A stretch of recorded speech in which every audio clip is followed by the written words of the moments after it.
Halo, hari ini aku mau masak gulai telur ceplok. Bumbu instan yang akan aku pakai kali ini adalah bumbu instan dari bumbu bambu, bumbu gulai. Bumbunya seperti ini. Kemudian bahan-bahan lain yang sudah aku siapkan di sini ada 6 butir telur ayam negeri, 750 ml air, kemudian di sini ada 5 lembar daun jeruk yang masih utuh, 5 lembar daun jeruk yang sudah aku iris-iris tipis. Kemudian di sini juga aku ada penambahan gula pasir, kaldu jamur, lada dan garam. Ini nanti akan kita gunakan seperlunya saja. Kemudian ini ada 2 optional bahan yang bisa di skip apabila kalian tidak mau. Di sini aku siapkan juga cabai giling sebanyak 1 sendok makan. Bagi yang tidak suka pedas tidak perlu dipakai.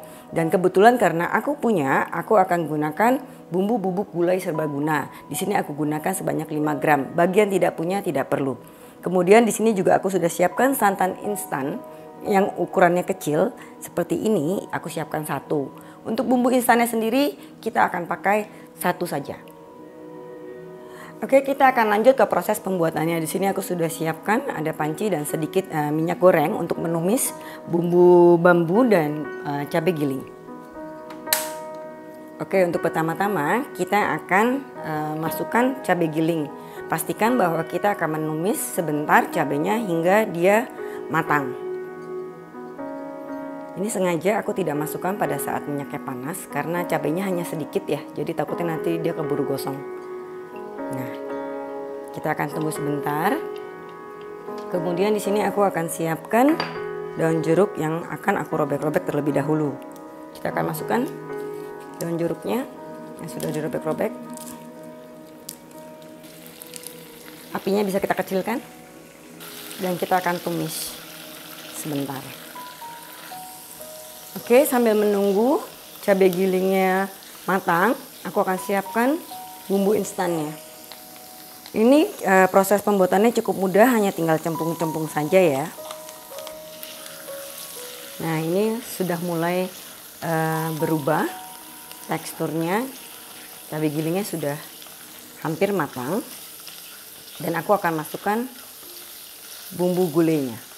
Jadi buat yang tidak suka pedas, tidak perlu menggunakan tambahan cabai giling. Karena sebenarnya bumbu bambu ini kan sudah lengkap ya, rasanya juga sudah enak. Hanya saja memang tidak pedas kalau menurut aku. Makanya di sini aku tambahkan sedikit cabai giling. Tadi kurang lebih sekitar 1 sendok makan. Nah, ini kita akan aduk hingga tercampur rata. Kita akan tumis sebentar. Tidak perlu terlalu lama, takutnya nanti dia hangus ya. Nah, apabila sudah tercampur seperti ini, aku akan masukkan bumbu bubuk. Di sini aku gunakan mereknya Cioneh. Jadi kalau misalkan kalian punya merek yang lain juga boleh. Kalau enggak ada pun juga tidak apa-apa. Ini akan menambahkan aroma dari gulainya itu menjadi lebih kuat.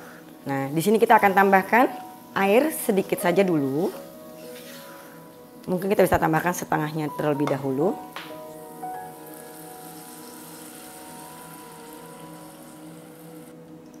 Nah, ini airnya sudah tercampur rata dengan bumbu gulainya tadi. Lanjut aku akan masukkan santan.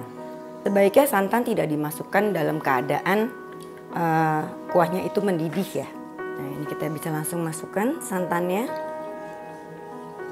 Nah, penggunaan santan pun ini sebenarnya juga bisa disesuaikan dengan selera masing-masing. Apabila kalian suka dengan gulai yang berkuah atau bersantan kental, ini bisa ditambahkan. Atau misalkan mau dikurangin pun juga bisa. Di sini aku hanya menggunakan 1 yang ukuran kecil saja.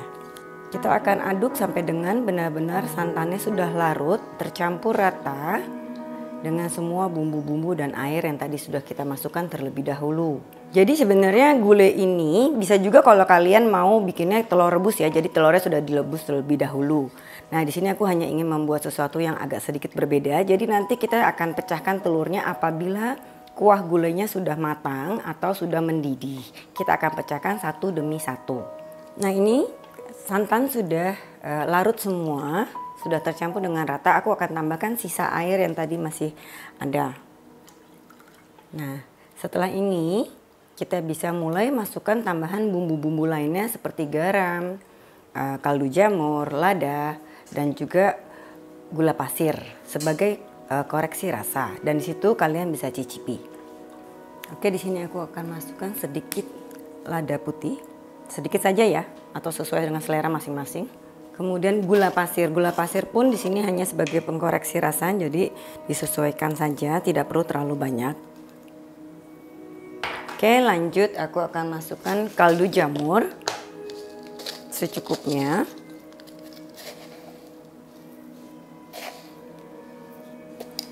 Dan garam. Penambahan garam itu memang sebaiknya terakhir ya, karena garam takutnya nanti terlalu asin. Karena bumbu instan itu biasanya sudah ada rasa asinnya. Jadi ini kalian bisa cicipi dan penambahan disesuaikan dengan selera masing-masing. Oke, kita akan aduk kembali hingga rata dan kita akan tunggu hingga mendidih. Nah, ini dia kuah gulainya sudah siap. Aku sudah cicipi, sudah koreksi rasanya dan ini sudah cukup. Nah, kalau kalian lihat di sini kan teksturnya cukup encer. Jadi bagi kalian yang suka dengan tekstur gulai yang cukup kental, itu kalian bisa memberikan penambahan santan instannya. Oke. Nah, kita sekarang akan lanjut ke proses pemasukan telurnya. Pastikan apinya itu berada di posisi yang kecil. Kemudian kita akan pecahkan satu demi satu ke dalam kuah gulai. Dan ini sebaiknya hati-hati ya, karena ini kan agak panas dan saya takutnya itu juga kulitnya nanti ada yang terbawa. Ini aku akan masukkan telur yang pertama.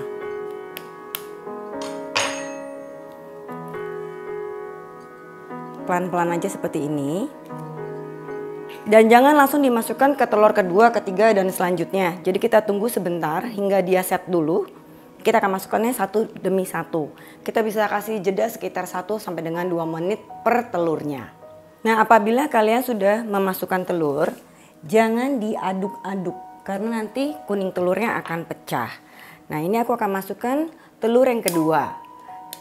Kan tentunya kan tadi waktu kita masukkan kan sudah tahu ya kira-kira berada di mana posisi telur yang pertama. Jadi ini akan aku masukkan yang kedua. Kita kasih jarak agar dia tidak menempel. Kita akan tunggu lagi sebentar dan kita akan lanjutkan sampai dengan semua telur kita masukkan ke dalam kuah gulai. Tapi sebaiknya memang jangan diaduk. Dan pada saat kalian menaruh telurnya itu jangan terlalu berdekatan ya, karena nanti mereka akan menyatu. Telurnya sudah aku masukkan semua dan ini aku akan diamkan beberapa saat hingga masing-masing telur itu matang dengan sempurna. Kemudian di sini aku akan taburkan dengan tadi daun jeruk yang sudah diiris-iris halus. Ini aku maksudnya supaya mengurangi ada bau amis apabila kadang-kadang kan ada telur yang memang karena dipecahkan seperti ini jadinya membuat kuahnya akan lebih berasa bau amis. Nah, di sini aku akan tambahkan daun jeruk.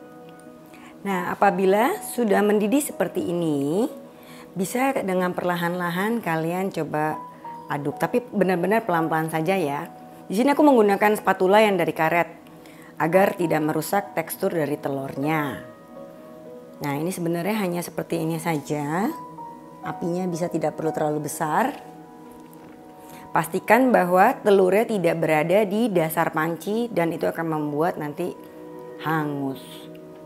Jadi apabila kalian tidak aduk-aduk, jadi kuning telurnya itu tidak akan pecah, dia akan utuh seperti ini. Nah, apabila sudah mendidih dan kita lihat bahwa memang telurnya sudah mulai bermunculan satu demi satu, menandakan bahwa gulainya sudah matang. Nah, ini dia, gulai telur ceplok kita sudah jadi. Semoga bermanfaat, selamat mencoba, terima kasih.